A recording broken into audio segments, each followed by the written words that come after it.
کلام پاک کے مولا مجھے آداب سکھلا دے، مجھے کعبہ دکھا دے، گنبد خضرا بھی دکھلا دے۔ الحمدللہ رب العالمین والصلاة والسلام علی سید المرسلین، اما بعد فاعوذ باللہ من الشیطان الرجیم، بسم اللہ الرحمن الرحیم۔ الصلاة والسلام علیک یا رسول اللہ، الصلاة والسلام علیک یا حبیب اللہ، الصلاة والسلام علیک یا نبی اللہ، وعلی آلک واصحابک یا نور اللہ۔ مدنی چینل کے ناظرین، الحمدللہ پروگرام قرآن کیا کہتا ہے کے ساتھ ایک بار پھر حاضر ہیں، اور ہمارے ساتھ موجود ہیں جانشین امیر اہل سنت حاجی مولانا عبید رضا عطاری مدظ اللہ العالی۔ انشاءاللہ عز و جل پرٹیکولر آج بھی ایک موضوع ہوگا اور اس پہ جانشین امیر اہل سنت سے ہم رہنمائی لیں گے، مدنی پھول لیں گے، قرآن و حدیث کی رہنمائی لیں گے۔ آج کا موضوع ہے ہمارا تکبر۔ انشاءاللہ ابھی درود پاک کی فضیلت سنتے ہیں اور اس کے بعد سوالات کے ساتھ جانشین امیر اہل سنت کی بارگاہ میں حاضر ہوتے ہیں۔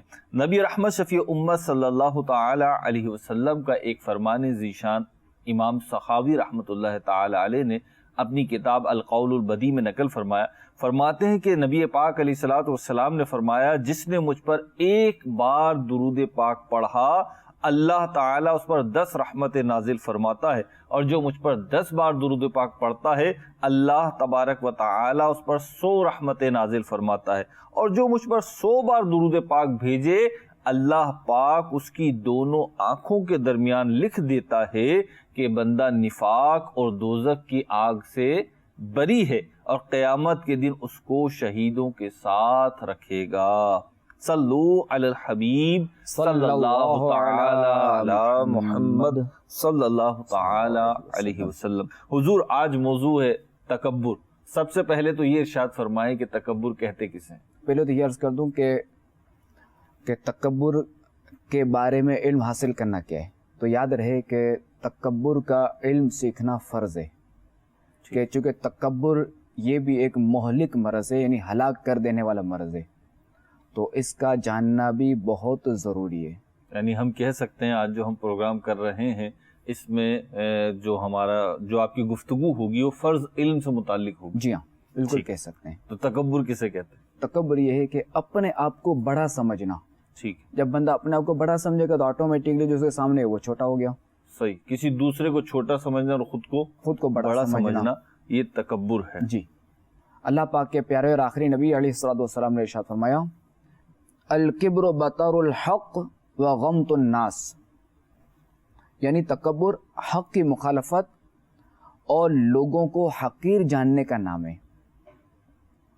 امام راغب اصفہانی رحمۃ اللہ تعالی علیہ فرماتے ہیں، ذالک ان یری الانسان نفسہ اکبر من غیرہ، یعنی تکبر یہ ہے کہ انسان اپنے آپ کو دوسروں سے افضل سمجھے، یہ تکبر ہے۔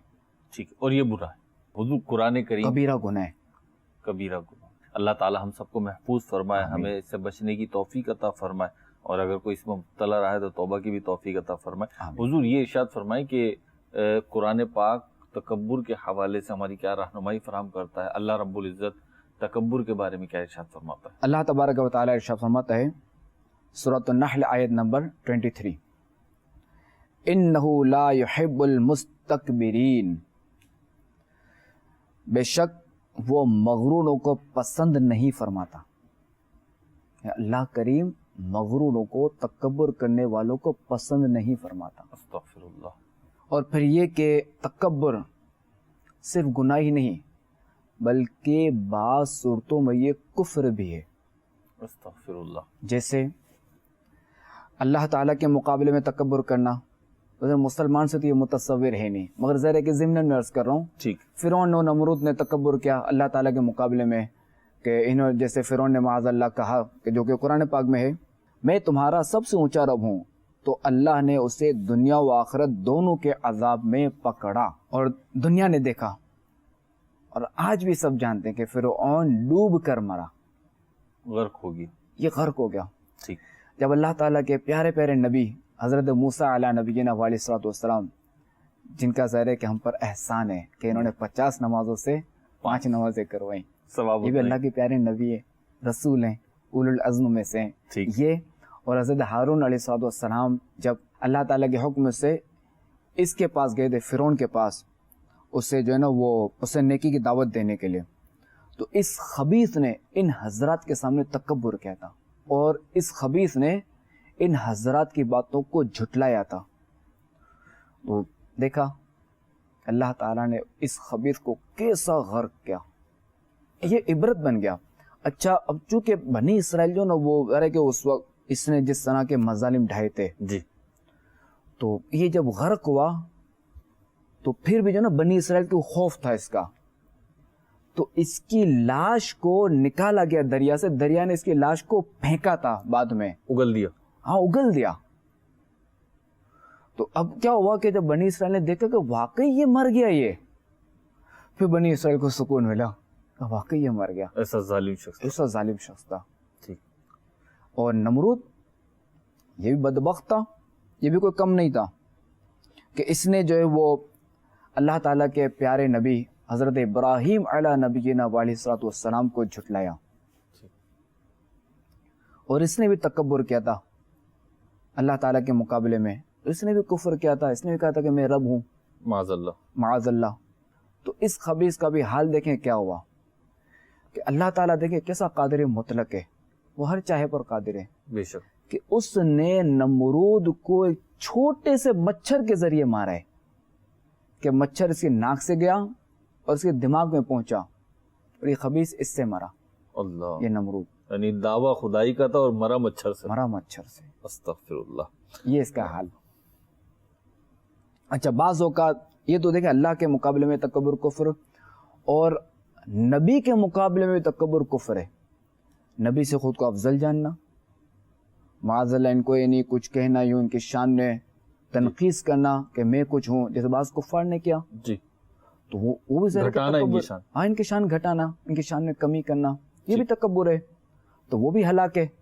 کہ جیسا کہ ہے نا بعض کفار نے جو سرکار صلی اللہ علیہ وسلم کے بارے میں یہ کہا، اَهَذَا الَّذِي بَعَثَ اللَّهُ رَسُولًا، حقارت سے کہا، کیا یہ ہیں جن کو اللہ نے رسول بنا کر بھیجا؟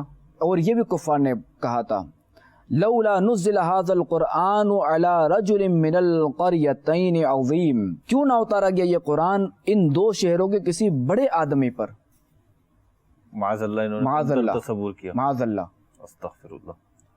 تو یہ بھی تکبر ہے، تو وہ جنہوں نے تکبر کیا وہ بھی ہلاک ہوئے، تو ذرا نبی کے مقابلے میں تکبر کرنا یہ بھی کفر ہے۔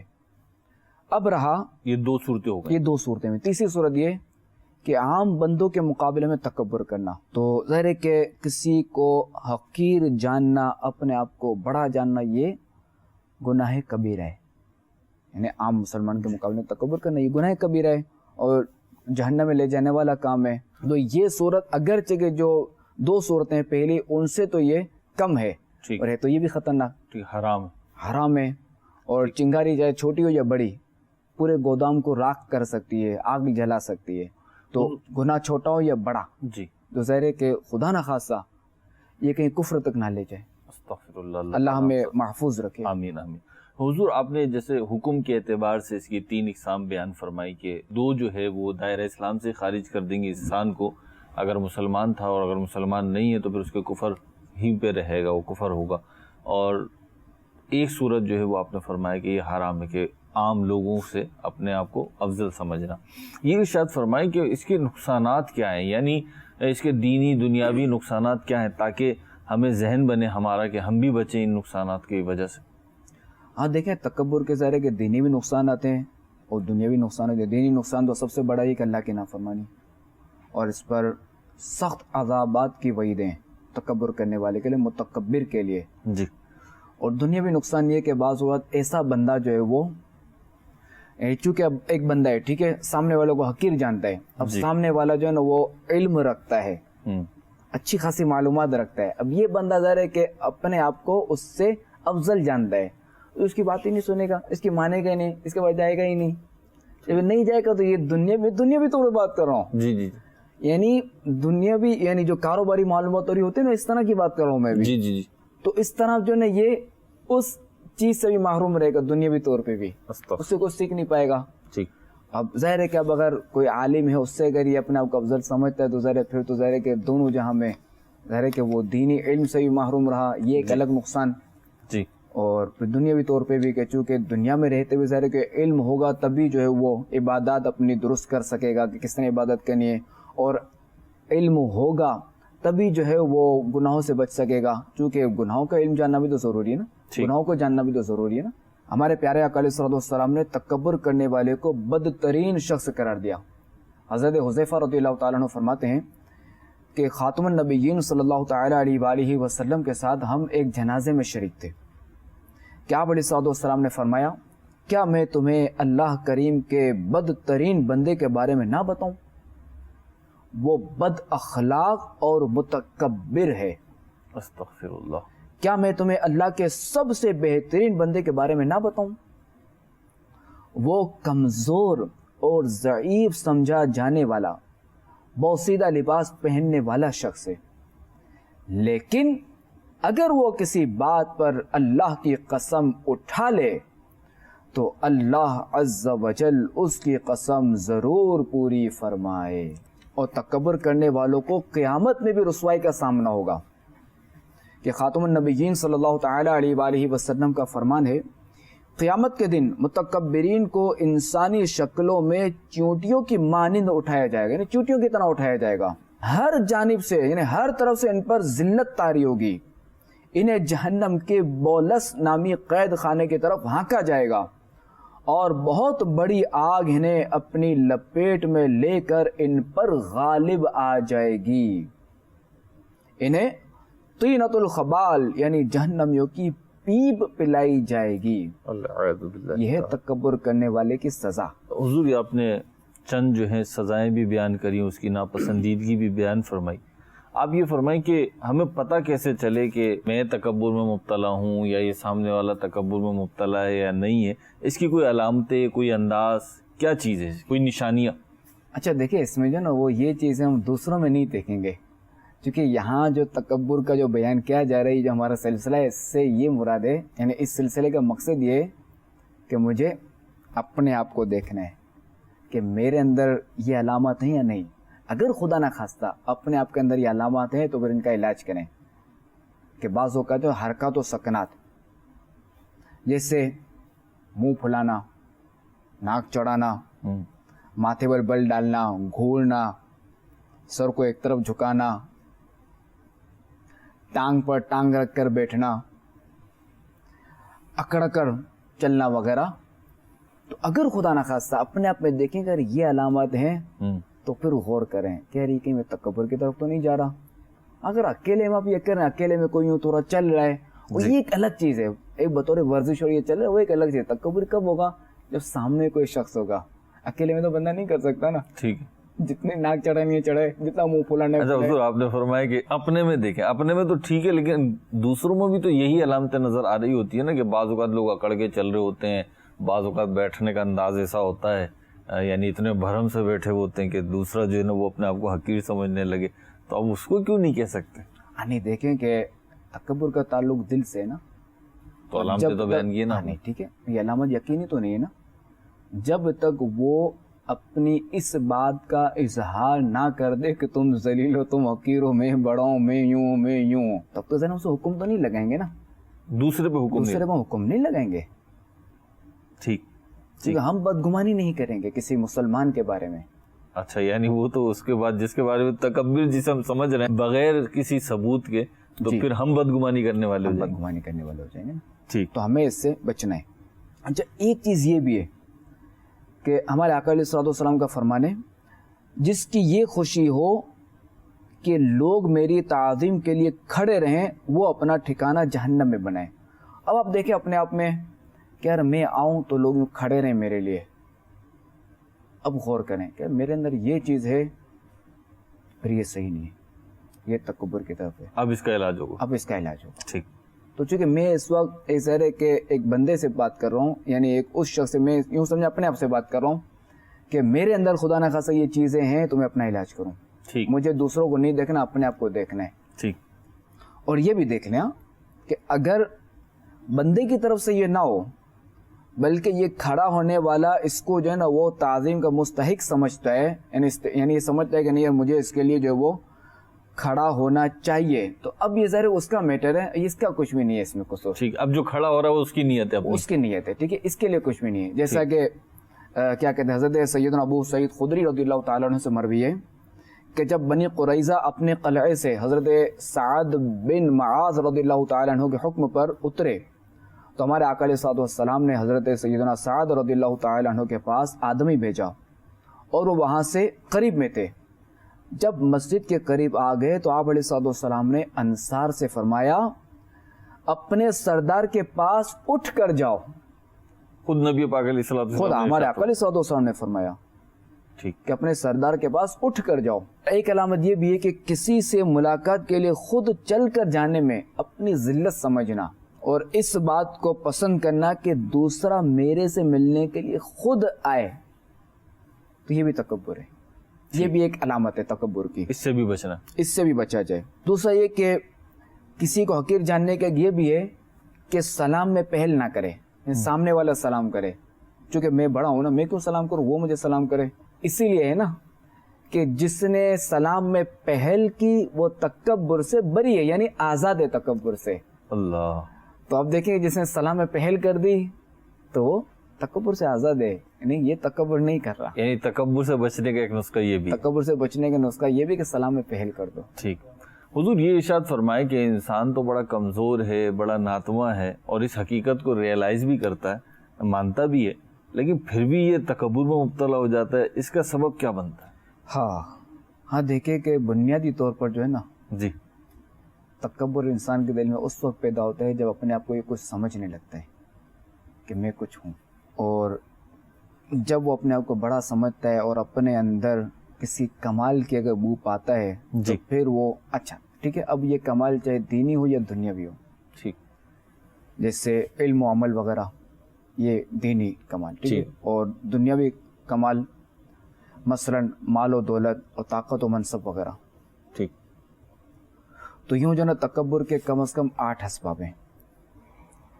علم, عبادت, مال و دولت, حسب و نسب, عہدہ و منصب, کامیابیاں, حسن و جمال اور طاقت و قوت. اب دیکھیں علم پہ اگر تکبر تو شیطان کا حال دیکھیں کیا ہوا. عبادت پہ تکبر تو بلعم بن باعورہ بنی اسرائیل کا عبادت گزار تھا, اس کا انجام دیکھ لیں. مال و دولت تو قارون کا انجام دیکھ لیں کہ قیامت تک یہ زمین میں دھستا جائے گا. حسب و نسب, عہدہ و منصب, کامیابیاں, حسن و جمال, طاقت و قوت, تو بے شمار ایسے لوگ گئے کہ جو ظاہر کے حسب و نسب میں اعلیٰ تھے, ٹھیک, مگر ان کے حالات دیکھ لیں. صحیح. کامیابیاں ظاہر کہ وہ ہیں بعض لوگ, یعنی وہ اسلام کی دولت نہیں ملی مگر کامیابی دنیاوی طور پہ کامیابی ملی. ٹھیک. حسن و جمال بھی دیکھ لیں اور طاقت و قوت بھی دیکھ لیں تو اس میں آپ کو کئی لوگوں کا اس حوالے سے حال ملے گا. تو اصل کامیابی تو دیکھنے کس کو ہے, اصل کامیاب وہ ہے فمن زحزح عن النار وادخل الجنة فقد فاز وما الحیاة الدنیا الا متاع الغرور. جو آگ سے بچا کر جنت میں داخل کیا گیا وہ مراد کو پہنچا, اور دنیا کی زندگی تو یہی دھوکے کا مال ہے. تو اصل کامیابی اس کے لیے جو آگ سے بچا. حضور یہ ارشاد فرمائیے کہ ہم نے مذمتیں بھی سنی اور اس کے نقصانات بھی سنے, ذہن تو بنتا ہے کہ جی بچنا چاہیے, تو اب بچنے کے لیے کیا طریقہ کار اختیار کریں, کون سا نسخہ استعمال کریں کہ ہم تکبر میں مبتلا نہ ہوں؟ اللہ کریم ہمیں تکبر سے محفوظ رکھے. آمین. اللہ تعالیٰ سے دعا بھی کرتے رہیں اور دوسرے کہ بارگاہ الہی میں حاضری کو یاد رکھیں. ٹھیک. اور دعا کرتے رہیں, اپنے عیوب پر نظر رکھیں. سلام میں پہل کیجئے کہ پہلے سلام کرنے والا تکبر سے بری ہے. حق بات تسلیم کر لیجئے, اپنی غلطی مان لیجئے اور خود ملاقات کے لیے جائیے. غریبوں کی دعوت بھی قبول کیجئے اور دینی ماحول اپنائیے. دینی ماحول جو دعوت اسلامی کا موجود ہے اس کے مدنی قافلوں میں سفر کیجیے، اس کے جو اجتماعات ہوتے ہیں ان میں شرکت کیجیے اور مدنی چینل دیکھتے رہیے. اور دوسرا یہ کہ امیر اہل سنت نے جو ہے وہ اپنی اصلاح کے لیے جو ہمیں نیک اعمال دیے ہیں ان پر عمل کیجیے اور روزانہ اپنا جائزہ لیجیے. اور دوسرا یہ کہ ایک کتاب ہے تکبر، اس کا نام ہی تکبر ہے، اس کا مطالعہ کیجیے. حضور یہ ارشاد فرمایا آپ نے جیسے علاج تجویز فرمائے، اس کے تکبر سے بچنے کے لیے کوئی اوراد و وظائف بھی ہیں کہ اگر ہم وہ پڑھیں تو یہ تکبر سے بچ سکیں؟ جی ہاں، روزانہ 10 بار اعوذ باللہ من الشیطان الرجیم پڑھنے والے پر شیطان سے حفاظت کرنے کے لیے اللہ کریم ایک فرشتہ مقرر فرما دیتا ہے. سبحان اللہ. اللہ کریم ہمیں تکبر کی آفت سے بچائے، ہمیں تکبر سے محفوظ رکھے. اور دوسرا یہ کہ تکبر کا علاج اگر چاہتے ہیں، اس سے بچنا چاہتے ہیں تو عاجزی اختیار کیجیے. عاجزی یعنی جھکنا، اپنے آپ کو جو نا وہ سامنے والے سے چھوٹا سمجھیں. دیکھیں کہ ہمارے آقا علیہ الصلوۃ والسلام کا دیکھیں کہ حالانکہ امام الانبیاء ہیں، رحمت للعالمین ہیں اور وجہ کائنات ہے، مگر ان کے عاجزی کا عالم دیکھیے. سبحان اللہ. کہ کیا ان کی عاجزی تھی. امیر اہل سنت کا کیسا شعر ہے، تیری عاجزی پہ لاکھوں، تیری سادگی پہ لاکھوں، ہو سلام عاجزانہ مدنی مدینے والے. تو ان کی سنت اور عمل کرتے ہوئے عاجزی اختیار کیجئے کہ عاجزی جو ہے نا یہ تکبر کا بہترین توڑ ہے. اللہ کریم ہمیں تکبر سے بچائے، عاجزی نصیب کرے. آمین.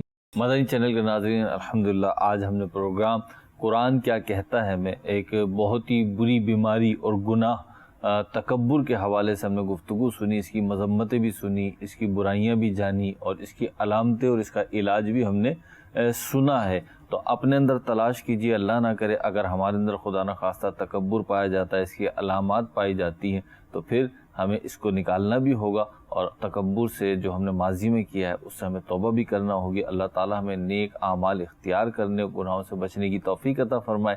مدنی چینل دیکھتے رہیے.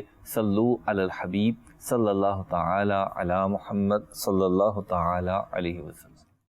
کلام پاک کے مولا مجھے آداب سکھلا دے،